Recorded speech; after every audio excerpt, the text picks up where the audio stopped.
오늘 하나님께서 우리에게 주신 말씀은 시편 8편 1절에서 9절까지 말씀입니다. 여호와 우리 주여, 주의 이름이 온 땅에 어찌 그리 아름다운지요. 주의 영광이 하늘을 덮었나이다. 주의 대적으로 말미암아 어린아이들과 젖먹이들의 입으로 권능을 세우시며 이는 원수들과 보복자들을 잠잠하게 하려 하심이니이다. 주의 손가락으로 만드신 주의 하늘과 주께서 베풀어 두신 달과 별들을 내가 보오니 사람이 무엇이기에 주께서 그를 생각하시며 인자가 무엇이기에 주께서 그를 돌보시나이까. 그를 하나님보다 조금 못하게 하시고 영화와 존귀로 관을 씌우셨나이다. 주의 손으로 만드신 것을 다스리게 하시고 만물을 그의 발 아래 두셨으니 곧 모든 소와 양과 들짐승이며 공중의 새와 바다의 물고기와 바닷길에 다니는 것이니이다. 여호와 우리 주여, 주의 이름이 온 땅에 어찌 그리 아름다운지요. 아멘. 오늘 시편 8편 말씀을 보도록 하겠습니다. 시편 8편의 표지어를 보면은 다윗의 시, 인도자를 따라 깃딧에 맞춘 노래라고 되어 있습니다. 여기서 깃딧의 정확한 의미는 지금까지 알려져 있지는 않지만 다만 이제 성서학자들이 추측하기로 이 깃딧이라는 것은 악기의 이름이거나 특정한 리듬을 가리키는 것으로 이렇게 여기고 있습니다. 또 다른 의미로는 이 깃딧에 맞춘 노래가 포도주 틀을 밟는 동안에 부르는 노래라고 여겨서 이 시편이 포도를 따른 그 결실의 때에 불렀던 노래라고 말하기도 합니다. 어떠하든지 간에 이 시편 8편은 굉장한 기쁨으로 하나님께 올려드리는 감사의 노래인 것을 우리는 알 수 있습니다. 먼저 1절 말씀을 보면 여호와 우리 주여, 주의 이름이 온 땅에 어찌 그리 아름다운지요. 주의 영광이 하늘을 덮었나이다 라고 이렇게 고백을 합니다. 다윗은 고백하기를 온 땅에 아름다운 것이 바로 주님의 이름이고 주님의 영광이 하늘을 덮었다라고 말을 하고 있습니다.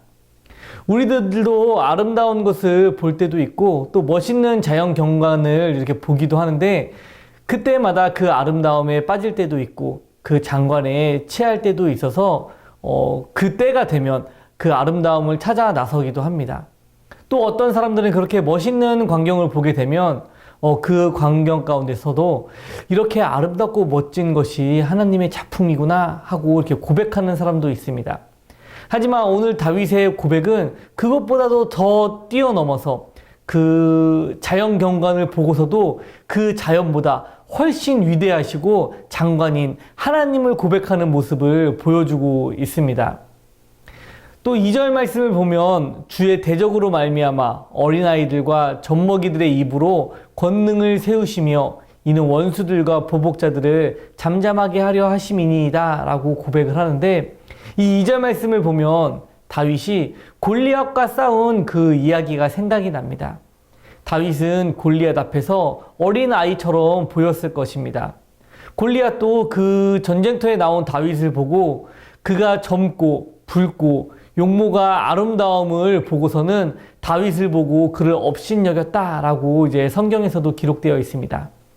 하지만 사람들은 다 골리앗 앞에서 있는 다윗을 어린아이처럼 봤겠지만 하나님께서는 그 다윗과 함께하여 주셔서 골리앗을 전쟁 가운데 이기게 하셨습니다. 다윗이 골리앗에게 해준 말처럼 여호와의 구원하심이 칼과 창에 있지 아니하고 전쟁은 여호와께 속한 것이기 때문입니다. 그렇게 우리가 또 넓고 넓은 우주를 생각해 보면 그 안에 있는 사람은 보잘것없는 존재로 여겨질 뿐입니다. 하지만 다윗은 사람이 그 큰 우주 가운데 보잘것없는 존재인 것 같을지라도 그 사람과 하나님께서 함께하여 주신다라는 사실에 하나님을 찬양하고 있습니다. 특별히 3절, 4절 말씀을 보면 사람들은 우주 안에서 자신들이 어디에 위치하고 있는지도 모르고 또 우주의 다른 곳에 어떠한 생명이 있는지도 모르지만 하나님께서는 그 사람들을 위하여서 우리를 위하여서 독생자를 사람들에게 보내주셨습니다. 사람이 무엇이기에 주께서 그를 생각하시며 인자가 무엇이기에 주께서 그를 돌보시나이까? 우리가 이 다윗의 고백을 생각해 본다면 높고도 넓으신 하나님을 만나는 순간 우리 자신이 얼마나 작고 초라한 자인지를 알게 될 것입니다. 반대로 내가 얼마나 작고 약한 자야 있는지, 내가 작고 약해 있는 그때에 우리는 우리와 함께 계신 하나님이 얼마나 크고도 좋으신지를 알게 될 것입니다. 또 5절 말씀을 보면 그를 하나님보다 조금 못하게 하시고 라고 기록되어 있는데, 예전에 사용했던 한글 개역 성경에서는 이 5절 말씀을 그를 천사보다 조금 못하게 하시고 라고 번역되어 있었습니다. 이 말씀은 원어에는 이 하나님이냐 천사이냐 라는 그 말 가운데 원어에는 이 단어가 엘로힘으로 되어 있어서 하나님으로 번역하는 것이 더 옳은 번역이라고 생각이 되지만, 옛날에 특히 처음에 이 성경을 기록한 유대인들은 사람이 어떻게 하나님보다 조금 못한 존재가 되겠냐, 그렇게 우리는 사람들은 하나님보다 조금 못한 존재가 아니라 하나님과 사람은 비교할 수 없을 정도로 하나님보다 하나님이 더 높으신 분이다 라고 생각하였기에 천사보다 조금 못하게 하셨다라고 이렇게 번역을 하였었습니다. 그런 하나님보다 조금 못하게 하신 사람을 통하여서 하나님께서는 주님의 손으로 만드신 것을 다스리게 하셨습니다. 하나님께서 만드신 자연과 동물들은 우리가 다스려야 할 대상이지, 우리가 아무리 센 동물이나 아무리 큰 자연 경관을 본다 하더라도 그것들은 우리가 경외하고 받들어야 할 대상이 아닙니다. 1절 말씀과 9절의 이 다윗의 찬양의 고백처럼 하나님께서 창조하신 피조물들을 보면서 그 자연들과 동물들을 우리가 신성하게 여길 것이 아니라 그것을 우리에게 다스리도록 허락하여 주신 하나님을 찬양하는 우리들이 되어야 합니다. 다윗은 그렇게 다시 한번 하나님을 찬양하면서 오늘 시편을 마치게 됩니다.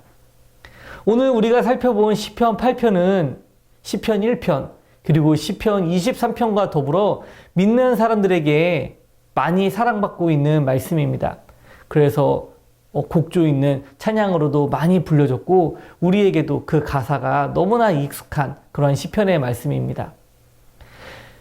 이 말씀들을 보고 있으면 하나님이 만드신 위대한 자연에 비하면 사람들은 너무나 나약하고 보잘것없는 존재로 여겨집니다. 그러나 하나님께서는 그러한 사람들을 사랑하셔서 그 모든 것들을 우리에게 맡기시고 다스리게 하셨습니다. 이 세상을 살아가다 보면 때때로 하나님의 사랑을 느낄 수 없는 그러한 때도 있을 것입니다. 과연 하나님은 살아계신 걸까? 라고 하는 의문이 들 때도 있습니다. 하지만 오늘 말씀에 다윗은 하늘에 떠 있는 별을 바라보면서 하나님의 사랑을 깨달았고 하나님께서 우리에게 베풀어 주신 것이 셀 수 없이 많음을 깨달았습니다. 하나님께서 만드신 것들을 사람인 우리에게 다스리도록 주셨으니 다윗은 내가 과연 무엇이기에 나를 이렇게 생각해 주시고 사랑해 주시는가 라고 생각을 하면서 하나님을 찬양하였습니다. 하나님께서는 우리를 너무나 사랑하셔서 우리를 위해 달과 별도 베풀어 주시고 주의 손으로 만드신 것을 다스리게 하시고 모든 소와 양과 들짐승 또 새와 물고기를 우리를 위해 베풀어 주셨습니다. 우리의 삶이 때론 힘들고 어려울지라도 우리에게 베풀어 주신 수많은 은혜와 사랑을 늘 기억하면서 살아가기를 바랍니다. 지금 우리의 상황이, 현실이 코로나 바이러스로 계속된 어려움 때문에 그 가운데 있는 우리들이 이 땅 위에서 어떤 선한 것을 볼 수 있을까 하는 이때에도 다윗이 하나님을 찬양한 것처럼 온 땅 위에 아름다운 주님의 이름을 보는 우리들이 되기를 바라고, 다윗의 고백처럼 내가 누구이기에 나를 생각하여 주시고 사랑해 주십니까? 라는 이 고백처럼 오늘도 주님의 사랑과 은혜를 기억하며 주님과 동행하는 삶을 살기를 간절히 소망합니다.